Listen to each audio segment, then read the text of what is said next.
We would listen to songs we probably weren't supposed to listen to in the dark in our separate Walkmans.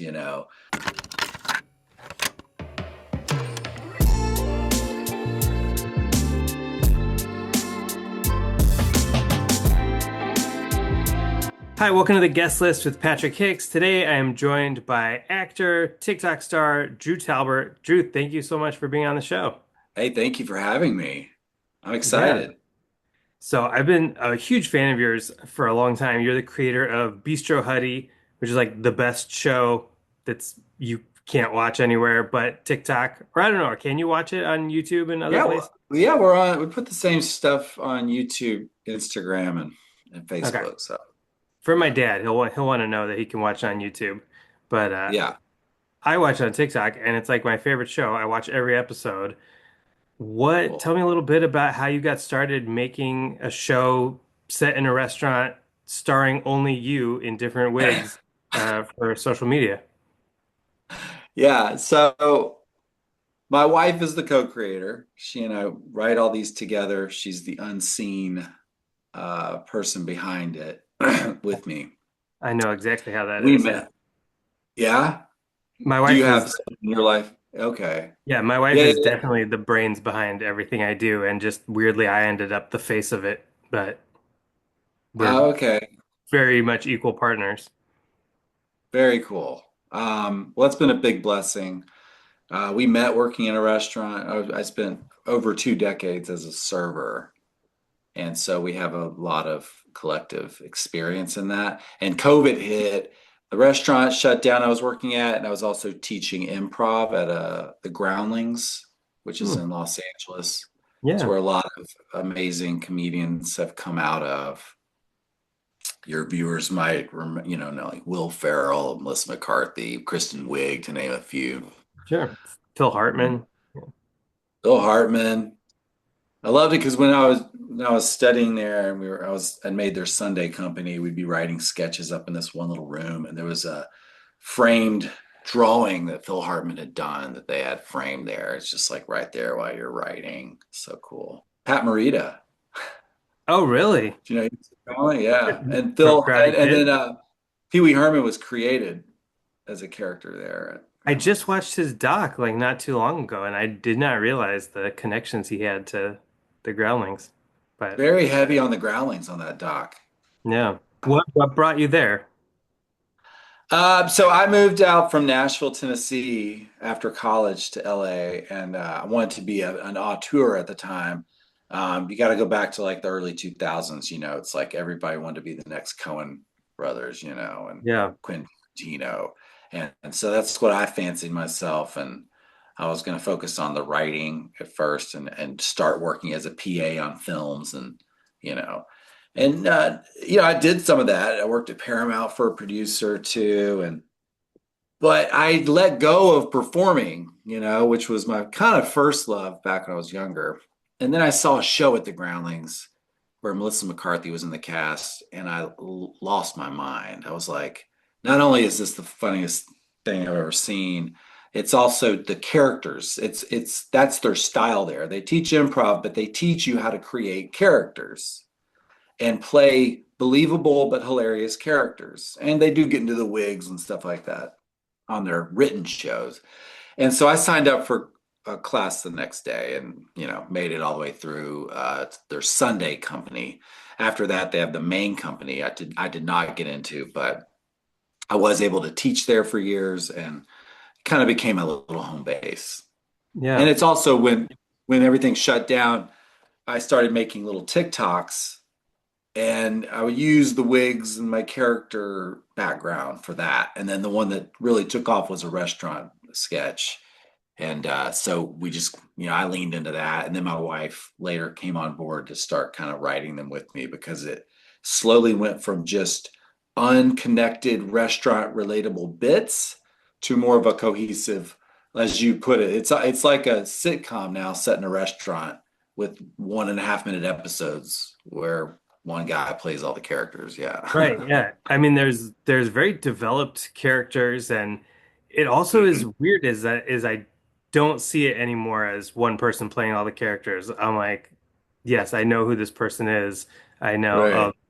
This is an episode with this character. So you do an amazing job. It makes sense Well, that you have a background with the groundlings. I also that makes sense. I didn't know you had that background, but I noticed that you did something with Chit, who is my new favorite character also, yeah. and he's also from the groundlings. Yeah. Did you know Chit Yeah, I know before? him from there. He that wig I let him borrow when he was in classes there. He needed Oh, wigs. amazing. It's the same wig that Pickles uses, my character Pickles. I had two Oh of them my because gosh. I'd written a twin sketch back in the day, so I had an extra one.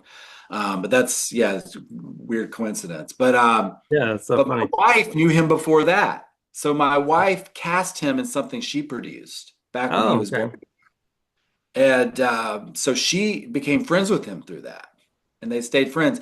And he was like, "Hey," he reached out at one point. His name's Jay.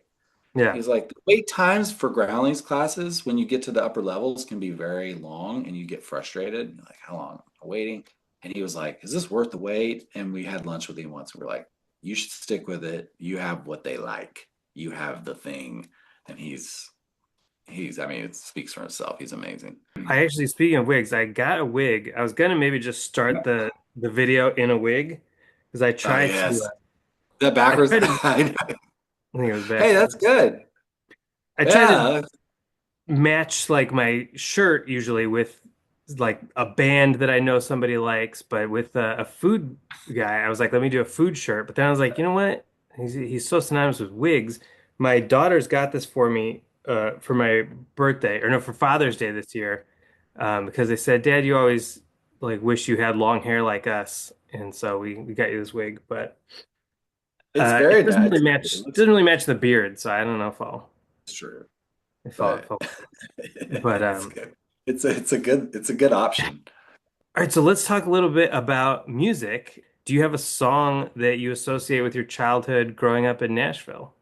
So, so, so my musical journey has gone through several stages, probably like a lot of people. I don't, there's probably some people that lock in early and that's their music their whole life, but mine has definitely taken some pretty different turns. But what you need to understand about the early part of my life was we were very church heavy growing up. Mm, My parents were, it was not the most important thing, it was everything, right? mm, And we shut off the outside world to a degree. Homeschooled, mm. right? No TV in the house. We were at church like 5 times a week. So the music too, secular music was kind of like frowned upon. Very little of it crept in early on. Yeah. But if you want to talk about childhood, when I did get into like, I remember we brought home U2 Rattle and Hum Mm. record from a store once. It was like, I don't know if you remember this, but back in like the late 80s, early 90s, U2 had this like a couple of their songs referenced kind of God Christian type stuff. And They are so like it was Christian, like, right? I mean, not a Christian yeah. band, but the members are So we got Christians. the stamp of approval from mom and dad to listen to. I remember Rattle and Hum Okay. just was a very significant non-Christian album Yeah.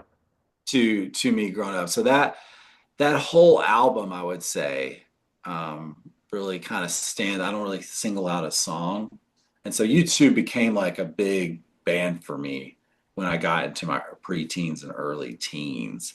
But also Weird Al, I brought home a cassette tape of Even Worse, which was his bad. Michael Jackson's bad. His was even worse. And I remember sitting around the living room with that on because we didn't have a TV, so we put it in the cassette, and my mom and dad sat there listening to it, because they had to prove everything. I don't know how old I was. Put it in, and we all just listened to it together, and I was just crying, laughing. I liked silly when I was a kid. Anyway, I was always making recordings where I was pretending to be um, a newscaster or something, or doing silly stuff. So Weird Al was like, "You can do this as an adult." Like, we're actually going to his show here in LA Saturday. Oh, Uh, nice. Kia, yeah, He's he's playing yeah. here in Chicago next month. He's doing this big punk rock festival called Riot Fest, and he's going to be there. So Oh I'm going to go to wow. that. Yeah, Um, it's an interesting choice, but I think everybody loves Weird Al, so it's he can Yeah. play anywhere, I think. So Weird Al at a punk Yeah. festival is totally fine. So when did you start to branch out to more secular music? Like, did you two open it up and then you start You getting other? two opened it up to a degree, but it was still the clamped down a little bit. Me and my brother would like share a bedroom and we'd go to bed and it was lights out. We would each have a Walkman. And I just remember the lights out, it's dark, and I could just see the light, the red power light of his Walkman on across the room. And we would wait for the top 10 at 10 or the top 9 at 9 or wherever it was Yeah. for our favorite song at the time, to come on. And we would listen to songs we probably weren't supposed to listen to in the dark in our separate Walkmans. And I remember those days when I was, this would be like the late 80s and stuff. I remember Yeah. like Sir Mix-a-Lot, Buttermilk Biscuit was like, again, bridging like silly with like catchy and like listening to stuff like that. And Yeah. Was so your brother those older or younger? 18 months older, so very, very close. Yeah. He was actually more of like a musical. He had his finger on the pulse more than I did. And so he would take me to like the used CD stores and stuff. He would bring home uh, stuff. Grunge came along. He was more into like what was going on with that than I was. I had Yeah. like a passing interest in it more, but All right, getting back to the playlist, what is a song from a live concert that stands out to you? that's interesting. See, I haven't been to a ton of concerts. The one that jumped in my head when you said it is I went with some friends in college to this small venue that had cool acts a lot, in Nashville. It's called, I think, 328 Performance Hall. I'm sure it's not there anymore. Like standing room only kind of a joint. And Hmm. Cake was there. Oh, cool. And I remember like I think it was Stick Shifts and Safety Belts was like something I was like, oh yeah. I mean, I'd heard it before, but the way they performed it, I think it's because it was such an intimate place, It's like we were Yeah. right there watching them perform, and it was just a really good time, great friends, great moment, memorable. That was a really good one. Yeah. What is a song you associate with a specific activity? Do you have any like music you listen to while you get in character for Bistro Huddy or? Oh, a couple thoughts came to my mind. One is early on, I would edit, and then whenever I switched from assembling the video, and then I'd have to switch to like an hour or so of replacing all the green screen with images behind the characters. Yeah. And that requires no audio, right? So when I would switch in my headphones from editing, hearing the dialogue, I just wanted some music playing. So while I would edit, I would just listen. And for like over a year, I don't know if it was like a comfort, but I would listen to Vampire Weekend Spotify mix. Mm. And by the time it was done, I'd get through like an hour, hour and a half of Vampire Weekend songs. And it just was the perfect thing for me while I was editing. It's not too much of doesn't and it was just so that's one thing that comes to mind. And then the other was driving when I first moved to LA. I lived in Calabasas and would drive to Malibu to this restaurant job. So you drive down the canyon to this beautiful drive where you see the mountains open up around this one curve. You see the ocean, and I was really into some really gnarly, like old school honky tonk music at the time, like Billy Joe Shaver. I ripped off of Napster. So I would listen to like Old Chunk of Coal and stuff like this. Like, if you don't know, he wrote a lot of songs for like Merle Haggard and Waylon Yeah. Jennings, but he also recorded his own. And his voice is like just gravel. And Mm. I would listen to him driving down that drive. Interesting. Did you get into that stuff back in Nashville and like brought it with you, or when did you get Well, into so that kind of stuff? that's my friend Chuck Southpaw Jones. He's a singer-songwriter in Austin, Texas now. He's from Texas and he came to school at Lipscomb with me. Not with me. We met there. Right. And I would go to coffee houses where he would perform writers' nights and stuff. And I would just like watch him and whoever was there. So I took in a lot of Nashville writers' nights and coffee shop singer-songwriter stuff in my college years and got really into a lot of that. Gillian Welch and all like, what that opened up to me was a lot of these singer-songwriters. And he was the one who turned me on to it. Started with Steve Earle. And I, at one point in time, had more Steve Earle music than any other artist. I was obsessed with him for a while. But then that got me into, because he's like, after honky tonk, like outlaw music, was like Steve Earle. There's like him and some of the Texas, like Reckless Kelly and some of these Yeah. guys. And, but I was like, once I got into him and I got over because at first I was like, oh, his voice is so, ugh. And then the songwriting though, and the music really got into me because growing up in Nashville, surrounded by country music, I detested country music. People are like, oh, you're from Nashville, you must love country music. I didn't till I got into Steve Earle. And then I liked that country music. Yeah. But then that opened me up to like, before that was Waylon and Merle, and and so I started listening to them, and then I found out about Billy Joe Shaver had written some of these, and then literally when Napster was happening, I was in Calabasas just grabbing music off Napster, and I put together this like Billy Joe Shaver thing. Yeah, I don't know. That's where it all started, though. Yeah. Was my Oh, buddy that's fascinating. Southpaw. What about what is a song that gets you emotional? Oh man. So there is no album, I would argue, there's plenty of albums that for a lot of people do this from a lot of different genres. But for me, I've never seen an album from beginning to end where an artist was able to put their soul completely ripped open on an album more than, I don't know if you ever heard of Patty Griffin, Living with Ghosts. No, no, I don't It's know. her and her guitar. It's her and her guitar. Patty Griffin is one of the best songwriters I've ever heard, but I this album, Living with Ghosts, is beginning to end very emotional. It's just her bearing her soul in a way, and the way she sings it, the way she plays the guitar. I don't know how her guitar survived the recording of this album, but it's just like it's so intimate. It's very intense, and it's the one album I continuously go back to.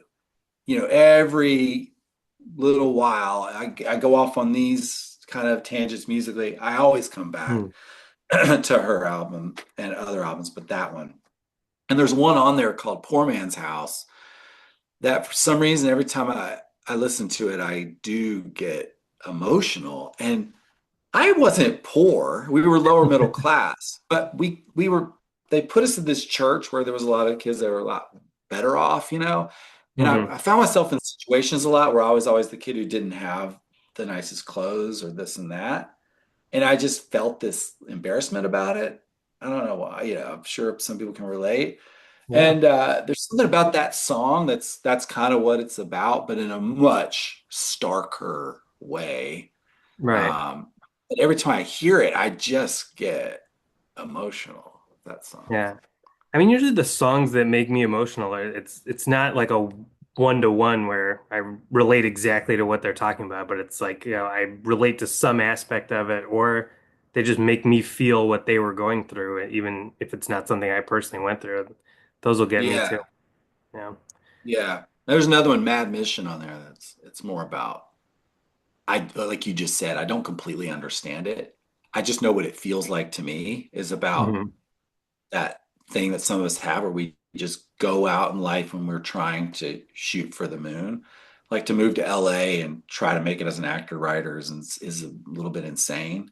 And this song Yeah. Mad Mission feels like it's about that. And that one always gets me too. It's on the same album. What did your parents think when you told them you were moving to LA to make it as an actor? They're very supportive. My mom's been more like vocally supportive. My dad is supportive, but he just never completely understood me in terms of like he didn't have any of the artistic kind of stuff, or at least I didn't see it Yeah, So he's always been kind of like quietly supportive, but like equally like, I don't get it, but okay. But they were, they weren't like, you can't do that, you're crazy. They were always like, go for it. that's good. Do they Yeah. watch Bistro Huddy? Yeah, my mom watches it more than my dad. Yeah. It doesn't scratch his itch as much, but my mom seems to like it. What is a song you associate with a milestone in your life? Well, I got clean and sober almost 11 years ago. It'll be Oh, 11 years. congrats.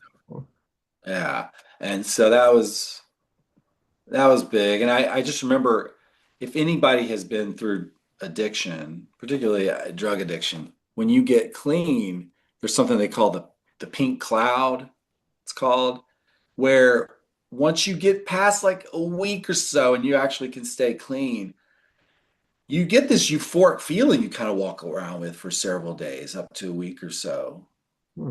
weeks even, where you're just it's a natural high of just like a lot of things come back to you that you lost when you're in addiction and you're just numbed out. One thing that went away from me was music. I could only stomach like listening to like sports talk radio when I was driving around, when I was either hungover or whatever. And I couldn't do music. I don't know why. And when I got clean, I got back into music. And one of the first songs I was listening to for some reason, because I never really listened to Vampire Weekend much before, but it was Step, I think it's called, Vampire Weekend. And I think that's the title of it. It's not like it's their greatest song, but it really just, I don't know, I loved it. And it was like that and Flaming Lips and all the, like a lot of that I was listening to and just like it just felt good, listening to Yeah. music again. One song that kind of jumped out. That album, Modern Vampires in the City, was huge for me. Like you were saying, how you would listen to the same album editing. So I think in my last year of law school when that album came out, and that was like all I listened to. That was like my study album for some reason. It just like Okay. it helped, and yeah, Yeah. I listened to that for months straight to much to Yeah, the it's chagrin just of the person I was living with, who was like, I don't ever want to hear this album again. But I was like, I don't know why, but I have to keep listening to this. What is a song with some of your favorite lyrics? Are you more a lyrics guy or music?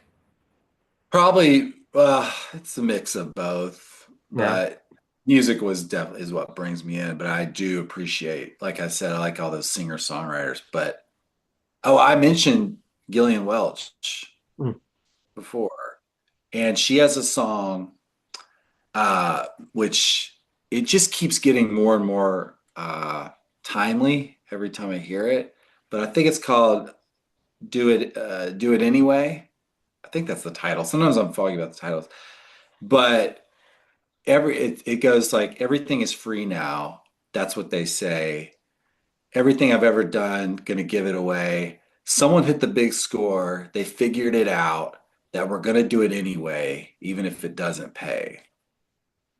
And it's like it's to me about artists, and she's a singer-songwriter, but we as artists, performers, whatever, cannot stop creating.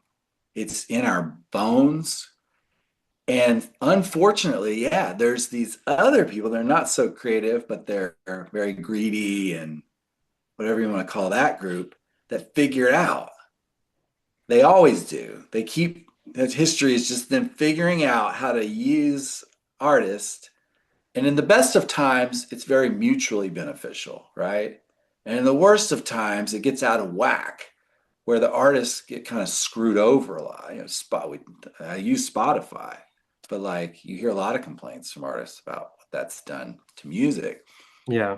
But they figured it out. They hit the big score that they're going to do it anyway, even if it does. They can't stop. And there's something about that song. And now as we start looking at AI coming and stuff. I don't know. It's not like something I've spent a lot of time thinking about lately, but I remember just hearing that song again. And like whatever's going on in society at the time, that song seems to kind of like grab and paste itself over. But it's also a beautiful song, like the way she sings it. But those Yeah. lyrics stick with me. Do you think you would still be doing videos if they weren't, all getting like a million views? Would you just have to be? Yeah, I mean, I did. It didn't happen for me till like I was 44 years old, and this started taking off. And I've been trying since my early 20s. So I literally did. I would be waiting tables and doing, going to auditions, making stuff with my friends. I spent a year making a YouTube channel that had 200 subscribers at the end of it. Like Yeah. I remember saying that to my brother once. I'm like, I'm gonna do this till I'm 80. I'm gonna die trying. I remember Yeah. like Jewel read a Reader's Digest story about Jewel who lived in her car because her dad taught her don't have a plan B. So it's like I was just all in. Was there a moment when you first realized like, oh, this is actually hitting, this is actually taking off? Yeah. Yeah, oh yeah. I remember because it was like early on my wife and I were making different content and she was having fun with it and I was, but my thing started really going. And she was like noticing like I was getting kind of obsessed with the attention, all the comments and stuff, and was kind of like, hey, just making sure your head's right here. And I said to her, I'm like, I have lightning in a bottle. This can change our lives. Because you understand, TikTok was so new to a lot of us at this time. No one really knew Yeah. what to make of it. Reels was not a thing. Shorts was not a thing on YouTube. None of that. It's just all brand new. It was mostly Yeah. people thought of it as teenagers dancing. And so when this was happening, I was like, I don't know where this is going. I don't know what's going on, but this is big. This is different. And we have it early. And this could change our lives. And I know I'm getting a little obsessive with it, but we cannot take our foot off the gas, please. And she was like, okay. And we started supporting each other from there and working together more. And it did. But I just could see that this was a sea change and like we had it early. We were like, people that got Bitcoin early or people that, there's all these times in history where it's like, oh, I wish I'd gotten in there a little early. I Of feel like I course. was Yeah. fortunate enough to do that. Do you get recognized and stuff in public? Oh yeah, yeah, all Yeah. the time. It's almost every time, yeah. Is it Just fun? very fun, yeah. It's not at a level where it's like annoying or obtrusive or anything yet. It's Yeah. just a fun level. People saying nice things and giving you a little pep in your step. Yeah. I got a DM on TikTok the other day and it was like, I saw you today. And I was like, okay, like where did I go today? I was at the grocery store. I was at like where did this person see me? So I was like, where'd you see me at? And they were like, on FYP, silly. And then I realized it's like a porn spammer. Like it was not a real, like I saw you out Oh, thing. And I was like, oh my God. My ego was like, of course, I was spotted at the grocery store and they were too nervous to say anything. But yes. I Hey, was I'm sure it's happened though. just I'm sure spam. it's I got a DM once that was like, my husband saw you at the airport, and I was at the airport that day. So I was like, oh, okay. yeah. See? All right, getting back to the playlist. What is a Okay. song that expanded your musical horizons? I mean, it probably would be like Steve Earle. I think it was Guitar Town, that my buddy made me listen to. And I was like, man, I don't know. This is pretty rough. And he was like, his other song, you might like Copperhead Road. I was like, oh, I've heard that. I was like, oh, that's the same guy. And I was like, okay, it made me want to listen to it again.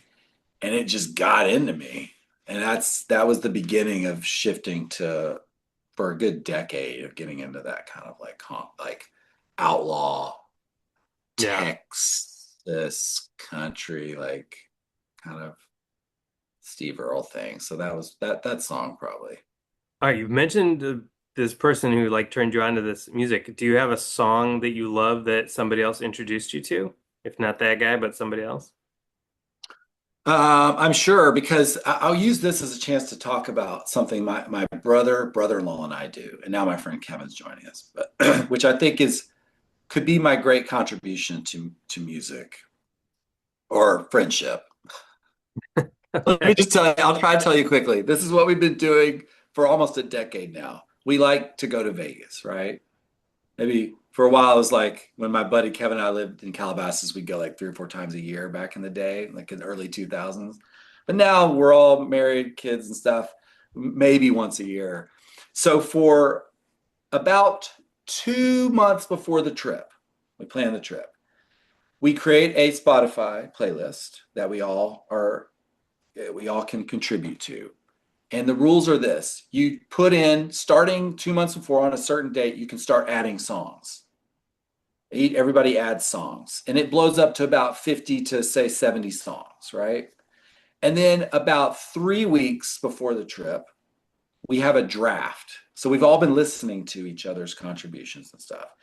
And you can each select 8 songs from that group. You can only select one of your own that you put in.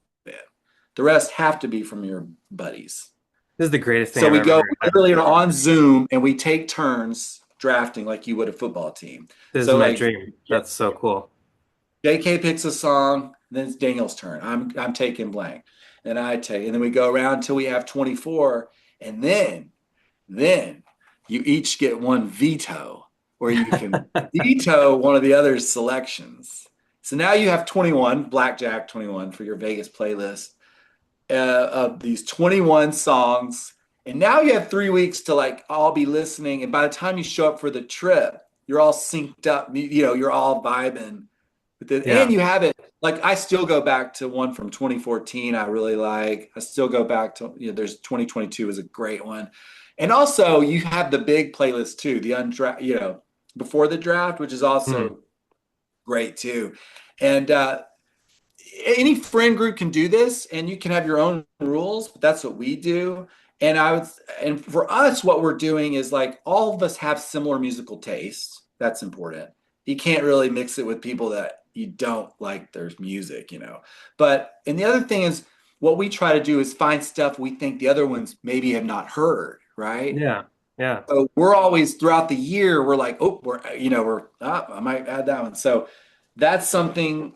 And so I have, to answer your original question, there's so many songs I have found over the years. I think I discovered Future Islands through this one of these playlists back in the day. So I'll answer you with the Future Islands. And maybe it was Ran, Hmm. uh, one of those songs from that time when they were kind of on Letterman and kind of Yeah. exploded. Yeah. But I think JK or Daniel put them on one of those. This is an amazing idea. I love this. I'm gonna steal Yeah, this. I really think you should try it. If you don't even have to have a trip coming up, but it Yeah, just gives just it for a me. fun focus point. Yeah. Yeah. How heated does it get over the vetoes? Do people get upset if their song gets You get your vetoed? feelings hurt a little bit. Yeah, you do, but in a fun way. We keep it light. But you know what messed up once because we need to tweak this a little bit. So we did the draft and I vetoed something my brother picked, and he happened to pick second, so it was the second song. And what happened was it was a real upbeat song, and so just for construction of the playlist, it really hurt the playlist because it was too many down like energy songs early on. Yeah. And so I meant veto. So I would say the tweak should be after the draft is done. Someone should be, then we should like all organize it. Okay, these should be Hmm. song 1, 2, 3, 4. That's what's missing because sometimes you veto and it gets out of whack and it's like it's too somber at the beginning. You need Gotcha. those at the end. People weren't thinking in terms of the order, just the songs they wanted. Exactly. Hmm. Because you're thinking strategy of like, here's the ones I want to pick. If Right. someone else picks them, I'm going to have to go deeper into my well. So you Yeah. start picking the ones you think you definitely want to have your, you know, Yeah, I well, love whatever. this idea. All right, what about the other way? What's a song that you introduced somebody else to that you love? Oh man, that's good. I don't know. Like through this playlist, because of this playlist thing, there's just so many. Yeah. Oh, I introduced my buddy Kevin to a lot of music, but I'm trying to think of some that he loved. He I think he was turned on to Patty Griffin because of me. I think I Okay. got him into that. So like I gave him the gift of like of Patty Griffin, I think is my answer, my final answer. What is the most recent song that you've fallen in love with? I think okay, so my wife found this one I've been listening to. It's called Apocalypse by Sex and Cigarettes or Cigarettes and Sex, I think. It's called Okay. Apocalypse.